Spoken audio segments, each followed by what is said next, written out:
বাংলাদেশে থাকা ওই দেশের সংখ্যালঘু হিন্দুদের মতো একটা সময় ডক্টর শ্যামাপ্রসাদ মুখার্জি যে কংগ্রেসের নেতাদের তোমরা দেশ ভাগ করলে আমি পাকিস্তানকে ভাগ করলে মোল্লা ইউনূস দীপুচন্দ্র দাসকে জ্বালায় আর এপারে খালা মমতার বাহিনী হরগোবিন্দ দাস চন্দন দাসকে পশু কাটার তরবারি দিয়ে কাটে। যদি বাপের ক্ষমতা থাকে নরেন্দ্র মোদী অমিত শাহ, যদি বাপের ক্ষমতা থাকে নির্বাচন কমিশনের মুসলমানদের নাগরিকত্ব প্রমাণ দিতে বলো। ভারতের বিধানসভা নির্বাচন গেল মাত্র 2 দিন হয়েছে, কিন্তু এর মধ্যেই ভারতীয় মুসলমানদের উপরে যে নির্যাতনের স্ট্রিম রোলার চালাচ্ছেন সে দেশের বিজেপি সরকার, সেটি রীতিমতোই মানুষকে কাঁদাচ্ছে। শুধু তাই নয়, আজকে সেই মানবাধিকার বলে যারা চিল্লাইতেছিলেন তাদেরকে খুঁজে পাওয়া যাচ্ছে না যারা বাংলাদেশের সংখ্যালঘুদেরকে নিয়ে কথা বলেন, অথচ এখন সেই দেশের যে সংখ্যালঘুদের উপরে এমন নির্যাতন নিপীড়ন হচ্ছে, তখন বাংলাদেশের সে সকল সুশীলরা, সে সকল গবেষকরা একেবারেই চুপ। তাদের মুখে কোনো কথা নেই, কেউ কোনো কথা বলতে চাইছে না। দর্শক, বিস্তারিত দেখুন কিভাবে ভারতের মুসলমানদের উপরে নির্যাতন। বাংলাদেশে থাকা ওই দেশের সংখ্যালঘু হিন্দুদের মতো একটা সময় ডক্টর শ্যামাপ্রসাদ মুখার্জি যে কংগ্রেসের নেতাদের তোমরা দেশ ভাগ করলে আমি পাকিস্তানকে ভাগ করলে আমি নিশ্চিতভাবে ক্যাবিনেটে রাখবো, বিধানসভায় রাখবো। আমার ভাবনার মধ্যে আছে যে পশ্চিমবঙ্গের প্রতিষ্ঠা দিবস 1947 আমার ভাবনায় আমি একটা ক্যাবিনেটে এবং বিধানসভায় ইতিহাসকে বদলে দেওয়া যায় না। তাই আজকে যার বিচারধারার, যার প্রচেষ্টার মধ্য দিয়ে আমি মুখ্যমন্ত্রীর শপথ নিয়েছি, আমার সাথে সিনিয়র পলিটিশিয়ান মানিকতলা তাপস রয় রয়েছেন, গত বিধানসভার চিফ হুইপ অপোজিশন রাজ্য বিজেপির অন্যতম নেতা ঘোষ রয়েছেন, রাজ্য বিজেপির অন্যতম সহসভাপতি অত্যন্ত উচ্চশিক্ষিত প্রাক্তন সাংবাদিক সিউড়ি থেকে নির্বাচিত বিধায়ক জগন্নাথ চট্টোপাধ্যায় রয়েছেন এবং সর্বোপরি আমাদের অনুপম ভট্টাচার্য। আমরা সকলে আজকে এখানে এসেছিলাম এবং আমার সঙ্গে সুমিতদা সকাল থেকে ছিলেন। সুমিতদা আমাকে বলেছিলেন যে তুমি আজকেই ডক্টর শ্যামাপ্রসাদ মুখার্জি আসবে।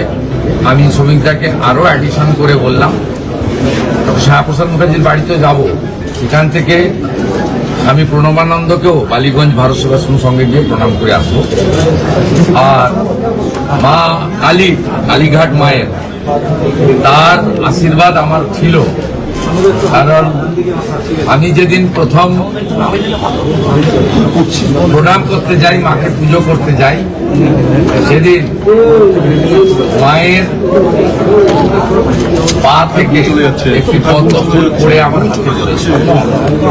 আমি সেদিনই বুঝেছিলাম মা কালীর আশীর্বাদ আমার উপর বা আমাদের উপর আছে। সেই কালীঘাট মন্দিরও দর্শন করবো এবং আমি যেহেতু ভবানীপুরের বিধায়ক, শীতলা মায়ের মন্দিরও যাওয়ার আমার পরিকল্পনা আছে। আগামী 1 ঘন্টার মধ্যে আমাকে এগুলো এখনো আমরা আগামী দিনে আমাদের অগ্রাধিকার এগুলো থাকবে এবং পরিবার ট্রাস্টি বা ডক্টর শ্যামাপ্রসাদ মুখার্জির যারা গোটা দেশে এবং পশ্চিমবঙ্গে চিন্তা ভাবনা করেছেন তাদেরকে যুক্ত করেই এগোতে হবে। কিন্তু আপনি প্রাথমিকভাবে বলেন চিন্তা ভাবনার মধ্যে থাকবে, এই চিন্তা ভাবনার মধ্যে আমাদের এই রাজ্যে প্রতিষ্ঠিত আস্থা যেভাবে মাননীয় নরেন্দ্র মোদীজির নেতৃত্বে 4 ধাম আদিগুরু শঙ্করাচার্যের সমাধিস্থল সেজে উঠেছে, কাশী বিশ্বনাথ সেজে উঠেছে, মধ্যপ্রদেশের মহাকাল উজ্জয়িনী, অযোধ্যায় অত্যন্ত পূর্ণ রাম মন্দির তৈরি হয়েছে, পূর্ণাঙ্গ হয়েছে, ধ্বজ উত্তোলন হয়েছে। এইভাবে গোটা ভারতবর্ষের বহু আস্থার জায়গা মোদিজির নেতৃত্বে, তার তদারকিতে নতুন রূপ পেয়েছে। যদি বাপের ক্ষমতা থাকে নরেন্দ্র মোদী, অমিত শাহ, যদি বাপের ক্ষমতা থাকে নির্বাচন কমিশনের মুসলমানদের নাগরিকত্ব প্রমাণ দিতে বলো। মানি না, জ্বালিয়ে দাও এসআইআর, শেষ করে দাও এসআইআর, গ্রেপ্তার করো, নির্বাচন কমিশনকে গ্রেপ্তার করো। হোক পূর্ণ বেআইনি একটা গু হয়েছে, শুয়োরের গু। নির্বাচন কমিশন গ্রেপ্তার করো, নির্বাচন কমিশনকে। এসআইআর এর যে 13টা ডকুমেন্ট, একটাও নাগরিকত্বের জন্য নয়। ঠিক, একটা ডকুমেন্ট সেটা উদ্বাস্তুরা বাইরে থেকে এসছে বা অবৈধ বিদেশিরা এসে নাগরিকত্ব নিয়েছে, সিটিজেনশিপ। বাকি যে 13টা ডকুমেন্ট, এই 13টা ডকুমেন্ট হলো মধ্যবিত্ত, লেখাপড়া জানা বা শিক্ষিত পরিবারের জন্য। আমার ভারতবর্ষের, আমার বাংলার লেখাপড়া না জানা মানুষের সংখ্যা অসংখ্য। আমার বাড়িতে ছোটবেলা থেকে কাজ করতো সীতারাম। সেই সীতারাম বড় হয়েছে, মনে হয় আবার আগে বলেছি, সীতারামের মা বিখ্যাত ঢাকি, মহিলা ঢাকি। সীতারামরা যুগ যুগ যুগ যুগ যুগ যুগ ধরে বাস করছে। নরেন্দ্র মোদীর বাবা যতদিন না বাস করছে, তার আগে থেকে বাস করছে। সীতারামের পরিবারকে বেনাগরিক করেছে। এই যে মুচি সম্প্রদায়, আদিবাসী সম্প্রদায়, অসংখ্য মানুষকে বাদ দিয়েছে। এবং মুসলমান, বেশিরভাগ মুসলমানকে যা করেছে সেটা বিচারের পদ্ধতি, বিচার প্রক্রিয়ায় ফেলেছে। মানে এই নাম আর বেরোবে না, এমন এক খাঁচা কলে ভরে দিয়েছে যাতে এরা মামলাও করতে না পারে। যতক্ষণ নিষ্পত্তি না হচ্ছে ততক্ষণ সুপ্রিম কোর্ট যাওয়া যাবে না, কারণ কলকাতা হাইকোর্টের তত্ত্বাবধানে হচ্ছে। ফলে মুসলমানদের ধ্বংস করে বাংলাকে দখল নেওয়ার যে একটা পরিকল্পনা, যদি বাপের ক্ষমতা থাকে নরেন্দ্র মোদী, অমিত শাহ, যদি বাপের ক্ষমতা থাকে নির্বাচন কমিশনের মুসলমানদের নাগরিকত্ব প্রমাণ দিতে বলো। প্রত্যেকটা মুসলমান 1948 সালের 19 জুলাইয়ের আগের দলিল দেখাবে। প্রত্যেকটা মুসলমান 1952 সালের ভোটার তালিকা দেখাবে।